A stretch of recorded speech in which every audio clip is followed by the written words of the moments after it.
Saudara, barangkali satu hal yang sangat dibutuhkan oleh orang-orang Kristen akhir zaman di mana keadaan dunia semakin tidak pasti.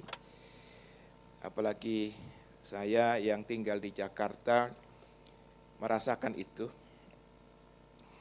Belum lama ya ada demo besar.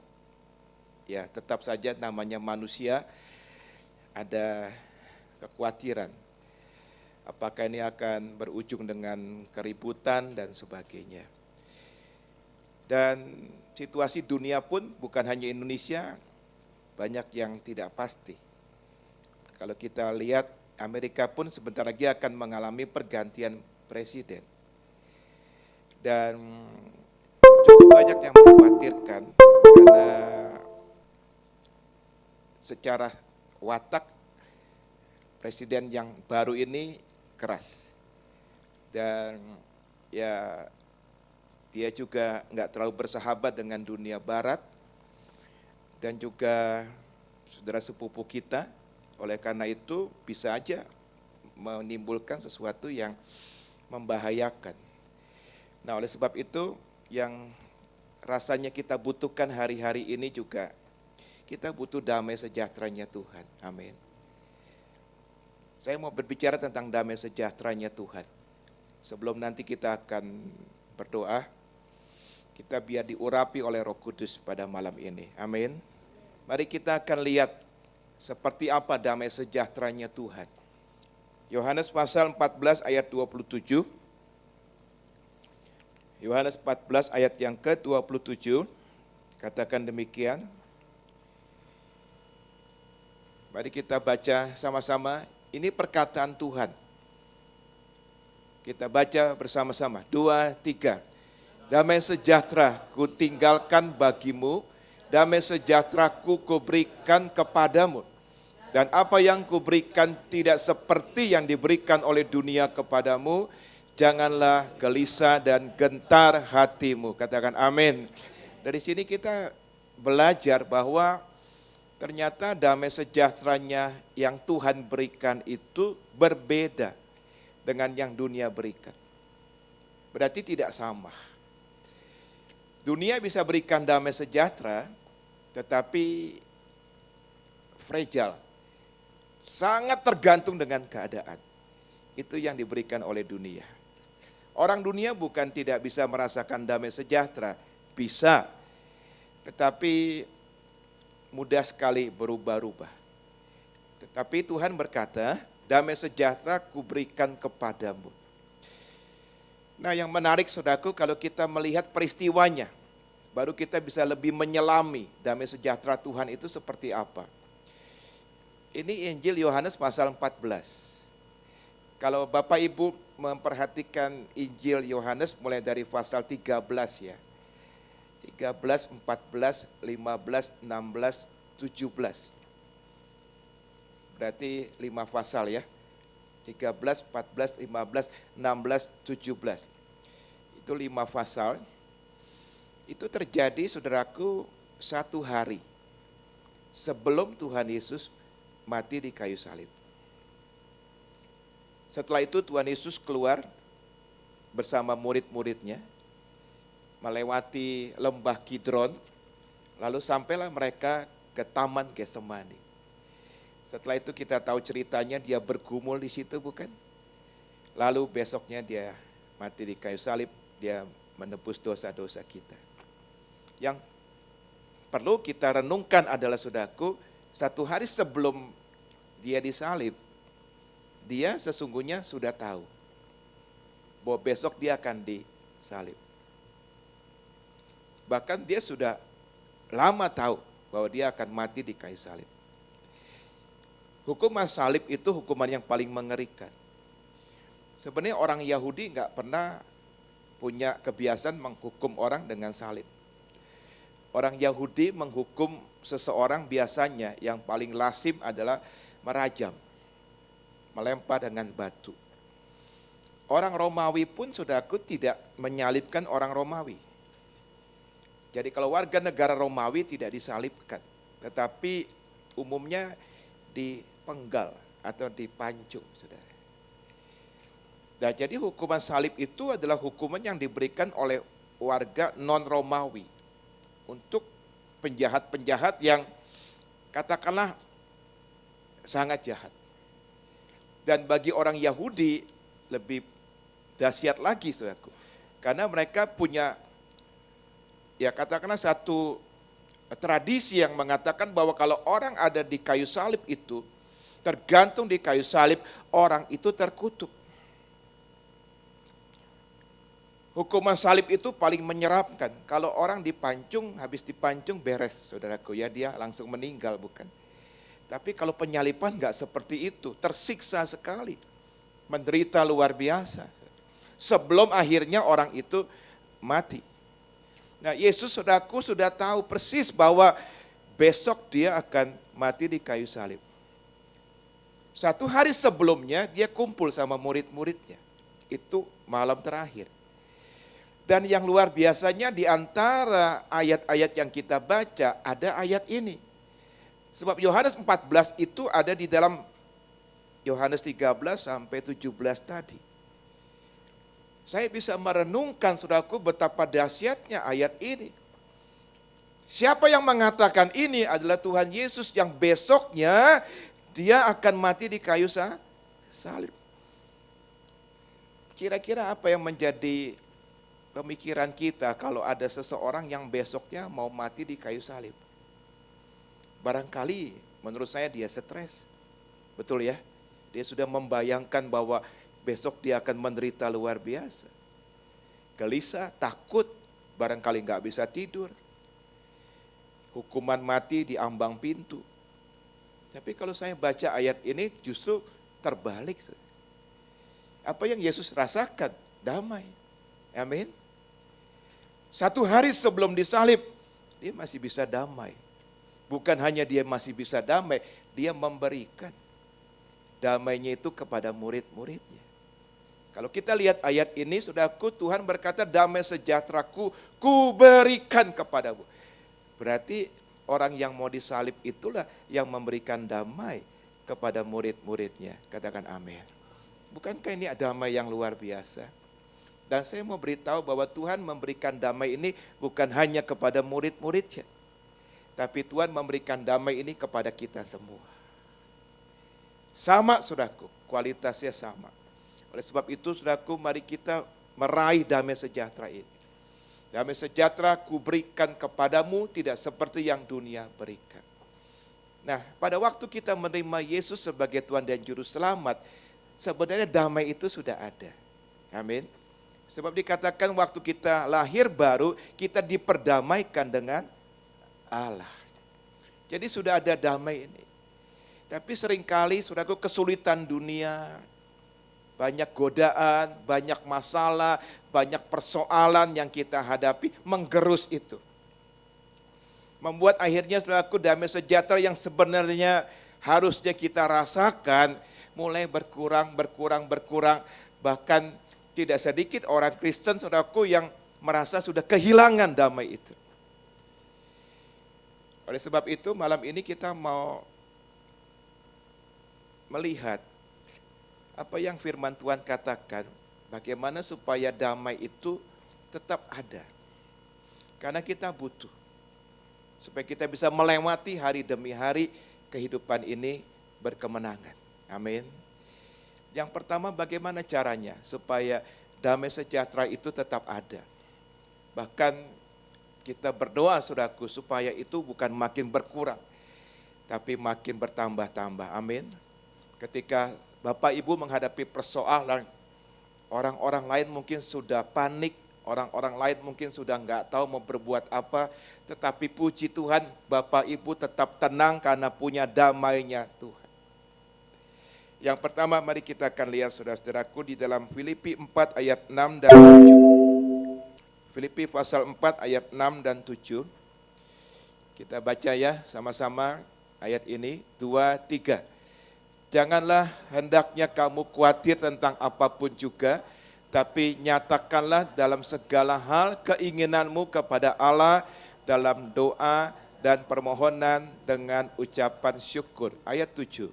Damai sejahtera Allah yang melampaui segala akal akan memelihara hati dan pikiranmu di dalam Kristus Yesus. Katakan amin. Jadi yang pertama, kalau Bapak Ibu mau terus bisa mengalami damainya Tuhan,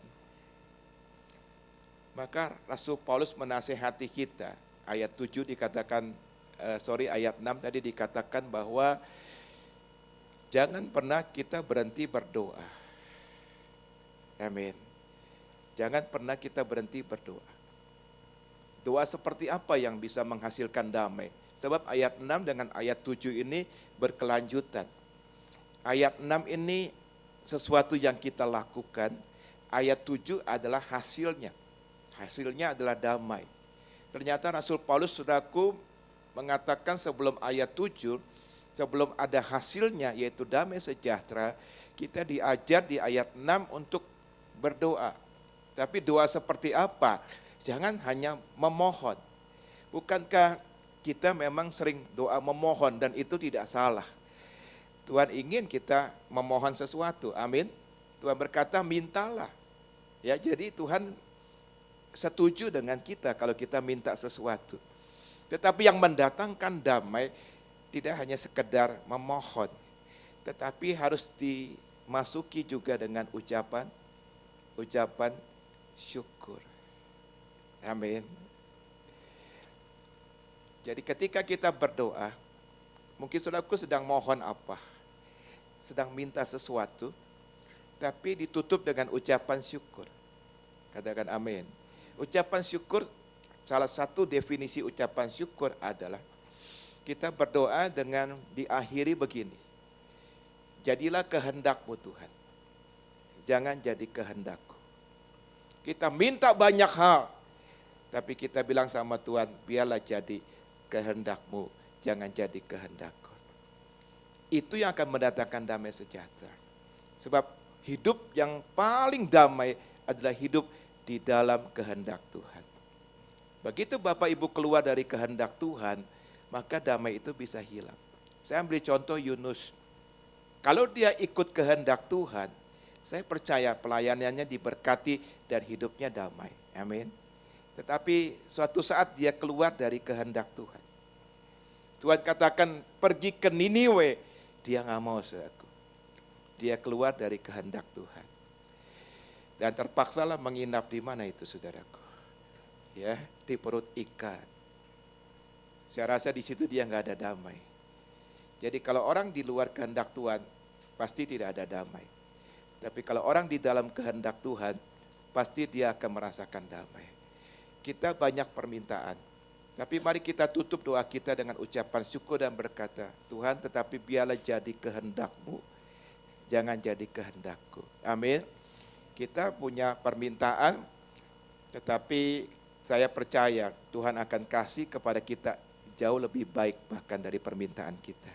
Maka kita mesti bilang sama Tuhan, jangan jadi kehendak saya, tapi jadi kehendak-Mu. Nah yang kedua, apa yang kita bisa lakukan untuk memelihara damai sejahtera? Yang kedua adalah doa dalam bahasa roh. Saudara, malam ini adalah ibadah pengurapan ya Pak ya. Iya. Penting sekali bahasa roh. Makanya kita bersyukur saudaraku anugerah ini Tuhan berikan. Khusus untuk perjanjian baru. Orang-orang yang hidup perjanjian lama belum mengalami anugerah ini. Ini mujizat yang Tuhan sepertinya simpan untuk zaman gereja. Dan sampai hari ini tentunya saudara. Mari kita akan lihat Yesaya 28 ayat 11 sampai 12. Yesaya 28 ayat 11 sampai 12. Makanya Yesaya yang hidup di dalam perjanjian lama tidak mengerti apa yang diwahyukan oleh Tuhan kepada dia, tetapi dia mencatat. Dia katakan di sini sungguh oleh orang-orang yang berlogat ganjil. Dia nggak ngerti orang berlogat ganjil itu siapa. Kita mengerti di sini. Orang berlogat ganjil itu adalah orang yang sedang berbahasa roh. Orang lain nggak mengerti. Kita juga nggak mengerti bahkan bahasanya. Logat ganjil dan oleh orang-orang yang berbahasa asing akan berbicara kepada bangsa ini. Jadi umat Tuhan akan memperoleh bahasa yang memang kalau didengar logatnya ganjil. Enggak ada yang mengerti bahasa roh itu. Tetapi gunanya apa? Kita lihat ayat berikutnya, dikatakan dia yang telah berfirman kepada mereka. Orang-orang yang berlogat ganjil tadi, yang bahasanya enggak bisa dimengerti itu, ternyata di dalam ayat 12 dikatakan inilah tempat perhentian. Berilah perhentian kepada orang yang lelah. Ini tempat peristirahatan, tapi mereka tidak mau mendengarkan. Orang-orang yang berlogat ganjil itu dibawa oleh Tuhan, saudaraku, ke satu tempat di mana mereka bisa beristirahat. Bapak Ibu pernah ngalami, saya kira. Kalau kita lagi banyak persoalan, kita berbahasa roh. Itu powerful. Amin. Itu luar biasa. Bapak Ibu enggak usah cepat-cepat cari Bapak Ibu gembala. Kita diberikan kasih karunia namanya bahasa roh. Bapak Ibu pergi ke satu tempat yang tidak diganggu orang. Berdoa dalam bahasa roh. Itu luar biasa. Amin. 1 Korintus 14 ayat 4. Sebab dikatakan orang yang berbahasa roh itu sedang membangun kerohaniannya. Membangun manusia rohnya. Siapa yang berkata-kata dengan bahasa roh, ia membangun dirinya sendiri. Jadi kalau saudaraku mau dibangun kembali manusia roh, pakai bahasa roh. Malam ini, kalau ada di antara saudaraku yang belum, minta sama Tuhan. Amin. Tuhan akan penuhi kita dengan Roh Kudus dan tandanya adalah berbahasa roh. Karena ketika kita berbahasa roh, kita sedang berdoa dipimpin oleh Roh Kudus. Dibantu oleh Roh Kudus, bayangkan. Akal kita enggak lagi ya difungsikan. Jadi ketika bahasa roh itu kita keluarkan, Roh Kudus yang memimpin. Roh Kudus yang bersyafaat. Menyampaikan segala keluh kesah kita, segala persoalan kita kepada Allah Bapa di surga. Amin, saudara. Roma pasal 8 ayat yang ke-26. Roma 8 ayat yang ke-26, katakan demikian juga roh. Roh itu huruf besar, saudaraku ya. Membantu kita dalam kelemahan kita. Sebab kita tidak tahu bagaimana sebenarnya harus berdoa. Ketika kita dalam masalah, terus terang jujur, kadang-kadang kita juga sudah nggak sanggup berdoa. Tapi kalau kita sudah bahasa roh, sudah bukan kita lagi, Roh Kudus yang ambil alih. Ini ayatnya. Dikatakan roh membantu kita dalam kelemahan kita, sebab kita tidak tahu bagaimana sebenarnya harus berdoa. Orang yang sedang dalam masalah besar, mungkin sudah berdoa pun sulit, saudara. Berdoa pun sulit. Tapi kalau engkau punya anugerah bahasa roh, saudaraku tinggal bahasa roh, maka diambil alih oleh Roh Kudus. Tapi roh sendiri berdoa untuk kita kepada Allah dengan keluhan-keluhan yang tidak terucapkan. Katakan amin. Jadi pakai itu, saudaraku. Setiap saat. Kuria rasakana, dan itu akan semakin banyak perbendaraan bahasa roh kita kalau kita pakai.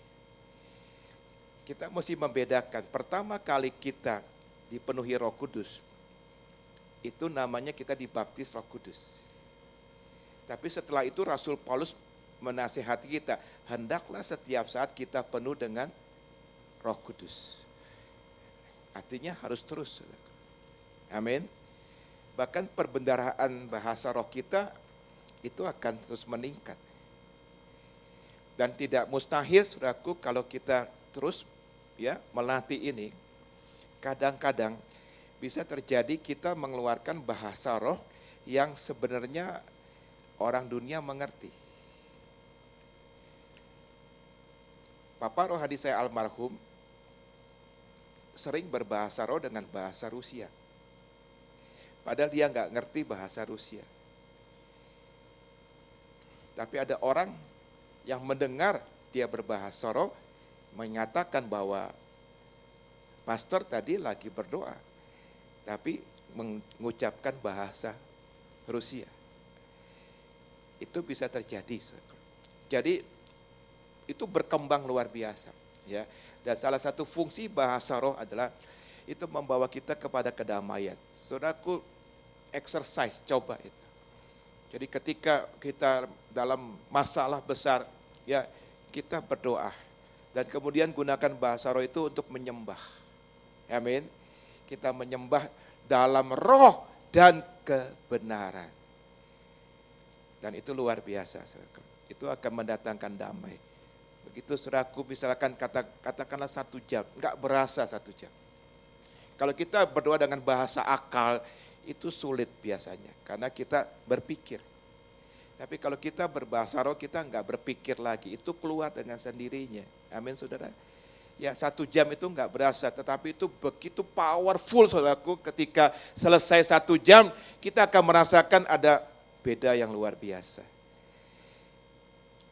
Hamba-hamba Tuhan seperti John Sung, ya, itu dalam bukunya berkata, ketika dia menghadapi persoalan, ya dia tahu apa yang dia mesti lakukan, dia cuma berbahasa roh. Bahkan John Gilek, ya, saudaraku pernah dengar John Gilek, seorang hamba Tuhan yang dipakai kesembuhan. Dia pernah menyampaikan sebuah statement bahwa kalau kita sering berbahasa roh, menurut dia itu virus-virus penyakit itu takut menyerang kita. Sampai seperti itu saudaraku. Karena dia memang dipakai Tuhan di dalam bidang kesembuhan. Jadi dia mengalami hal itu saudaraku. Jadi bersyukurlah saudaraku kalau saudaraku sudah mengalami, ya, dibaptis Roh Kudus, dipenuhi Roh Kudus, dengan tandanya kita bisa berbahasa roh. Amin. Malam ini kita bisa exercise, kita bisa mempraktekkan itu. Apalagi yang Tuhan ajarkan supaya kita bisa, saudara-saudaraku, merawat damai sejahtera. Yang berikut adalah kita mesti belajar mengendalikan kekhawatiran. Kekhawatiran sama damai sejahtera itu musuh besar. Artinya tidak bisa berjalan bersama-sama. Saudara khawatir saja, maka yang hilang itu adalah damai. Damai sejahtera sama kekhawatiran itu tidak bisa tinggal bersama. Jadi kalau orang yang hidup dalam damai, otomatis kekhawatiran akan hilang. Amin. Tapi terbalik kalau orang yang diliputi oleh kekhawatiran, maka damai sejahtera itu yang akan mengecil. Kekhawatiran itu artinya kan rasa takut akan sesuatu yang belum pasti terjadi sebenarnya. Di masa yang akan datang, belum tentu terjadi. Itu namanya khawatir. Nah, kekhawatiran itu sangat menguras energi. Sebenarnya kita bisa melakukan banyak hal hari itu, tapi karena kita khawatir, itu sangat menguras energi kita. Kekhawatiran itu, saudaraku, seperti bola salju.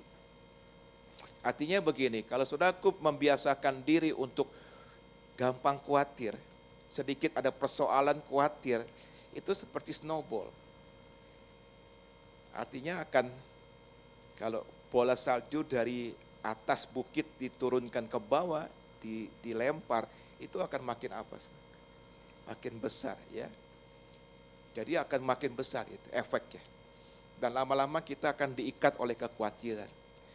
Dan kalau sudah ada begitu, ya kita akan stres luar biasa. Nah, bagaimana sebenarnya kita bisa mengendalikan kekhawatiran? Saudara harus percaya pertama bahwa Tuhan Yesus memelihara kita. Katakan amin. Salib itu bukan hanya bicara keselamatan, salib itu bicara pemeliharaan. Tetapi yang saya juga mau share pada malam ini, mari kita baca 1 Petrus pasal 5 ayat 6 sampai 7. 1 Petrus pasal 5 ayat 6 sampai dengan 7. Mari kita baca ayat ini sama-sama. Ya. Oke, kita baca sama-sama. 2, 3. Karena itu rendahkanlah dirimu di bawah tangan Tuhan yang kuat, supaya kamu ditinggikannya pada waktunya. Ayat 7.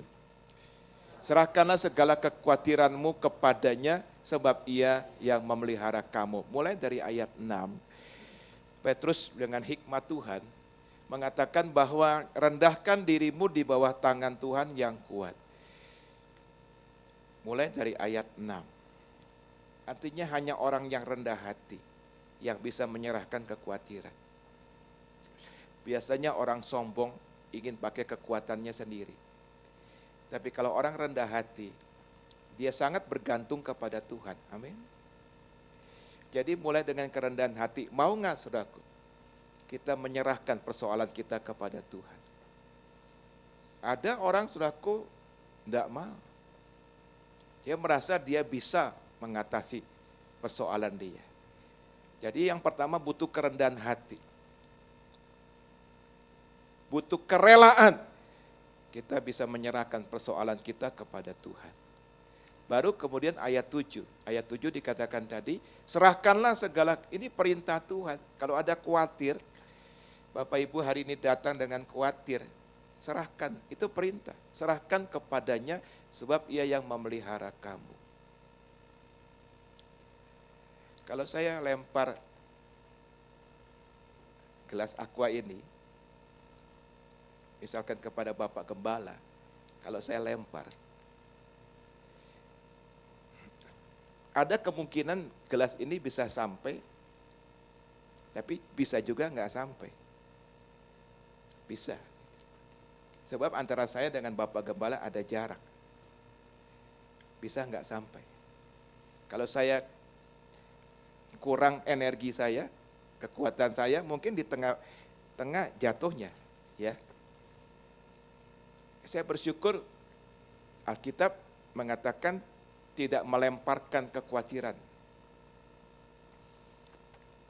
Tidak pakai kata melemparkan. Tapi pakai kata apa sudah? Menyerahkan. Apa beda melemparkan dengan menyerahkan? Kalau melemparkan berarti ada jarak bukan? Bisa nggak nyampe.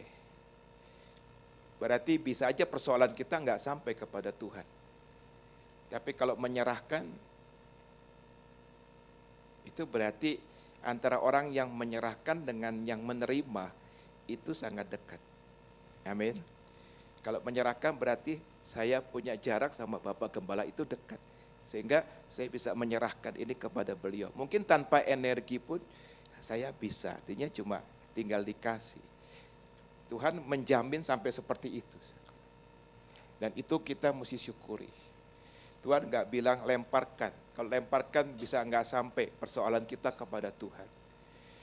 Tapi Tuhan menjamin bahwa persoalannya pasti sampai. Kenapa? Karena jarak antara Tuhan dengan kita itu sangat dekat. Amin. Itu pesan Natal. Itu pesan Natal. Ketika malaikat berkata, namai Juru Selamat Immanuel. Yang artinya Allah beserta dengan kita. Amin. Tidak ada jarak. Malam ini kalau Bapak Ibu ada persoalan, ya kita nggak usah lempar itu. Cukup berkata, saya serahkan persoalan saya kepada Tuhan. Maka Tuhan yang ambil persoalan itu. Amin Bapak Ibu. Dia akan pelihara kita. Ya, bagian Tuhan menerima persoalan kita. Dan kita akan dipelihara oleh Tuhan. Amin. Yang terakhir, bagaimana kita bisa memelihara damai sejahtera? Ya. Mazmur 119 ayat 165. Mazmur 119 ayat 165. Mari kita baca ayat ini bersama-sama. Sebelum kita akan datang lebih dalam lagi kepada Tuhan. Mari baca 2, 3. Besarlah ketentraman pada orang-orang yang mencintai Taurat-Mu, tidak ada batu sandungan bagi mereka. Amin. Saya suka ayat ini. Besar, tidak kecil loh. Besar ketentraman, damai sejahtera, ketenangan yang akan dirasakan oleh siapa saudaraku? Oleh orang-orang yang mencintai firman Tuhan. Tidak ada batu sandungan bagi mereka. Saya sebagai hamba Tuhan memperhatikan, kalau ada orang Kristen yang punya kehidupan doa dan merenungkan firman teratur, rohaninya akan stabil. Amin. Apa sih artinya merenungkan firman? Memasukkan firman berulang-ulang setiap hari ke dalam hati dan pikiran kita. Bukankah itu sebenarnya hampir sama dengan kekhawatiran? Cuma kalau khawatirkan artinya apa? Memikirkan yang jelek-jelek. Betul ya? Oh, nanti terjadi ini, nanti terjadi itu khawatir. Kalau merenungkan firman, sebaliknya, diisi yang baik. Yang dipikirkan tiap hari apa? Bukan kekhawatirannya, tapi apa? Firman. Jadi Bapak Ibu baca firman pagi-pagi, siang diingat lagi. Itu kan yang namanya merenungkan. Sore diingat lagi. Makanya merenungkan kadarnya lebih tinggi daripada membaca. Kalau membaca sepintas kita bisa lupa lagi. Tapi kalau merenungkan itu kan memeditasikan. Seperti diibaratkan kerbau yang memamah biak, gitu saudara. Kalau kerbau yang makan rumput pagi-pagi, kalau siang dia lagi istirahat, dia ngapain saudara? Dia ngapain? Dia keluarkan lagi, lalu dia kunyah-kunyah lagi. Jadi memeditasikan firman seperti itu. Bapak Ibu baca apa? Pagi itu, siang diingat lagi, sore diingat lagi. Itu luar biasa. Dikatakan besarlah damai sejahtera ketentraman. Bagi siapa? Bagi orang-orang yang memang benar-benar komit mencintai firman Tuhan. Jadi malam ini aku percayalah, memang kita tidak bisa hidup ya di dunia ini tanpa tekanan. Selalu akan ada tekanan. Tetapi kita yakin bahwa di tengah-tengah tekanan itu damai sejahtera Allah ini yang luar biasa itu akan terus bisa mengawal hidup kita. Amin. Memelihara hidup kita. Haleluya. Mari kita akan bangkit.